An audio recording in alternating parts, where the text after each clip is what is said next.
Ever wondered why some devices heat up when they're running, or why not all electric currents flow smoothly? The answer lies in resistance. Just like how friction slows down objects in motion, resistance slows down the flow of electric current. Welcome to Science Bites. Today we'll dive into the concept of resistance and how it plays a crucial role in controlling electricity. So, what exactly is resistance?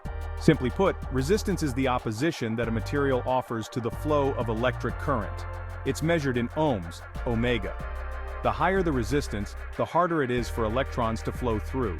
For example, materials like rubber have high resistance, while metals like copper have low resistance, allowing electricity to flow more easily. The relationship between current I, voltage, V, and resistance, R, is described by Ohm's law phi equals sign IR. This means that the current in a circuit is directly proportional to the voltage and inversely proportional to the resistance. In simpler terms, if the resistance increases, the current decreases, just like how narrow pipes restrict water flow. Resistance plays a huge role in everyday life. Take a light bulb, for example.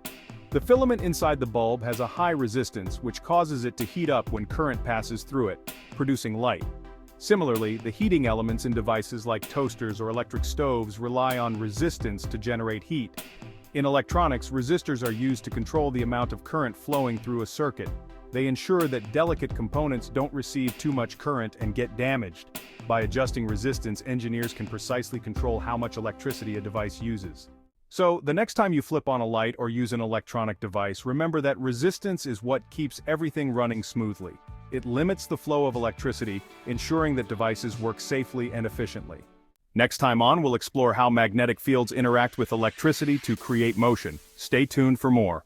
Like and subscribe for more bite-sized science that makes the universe easier to understand, one concept at a time.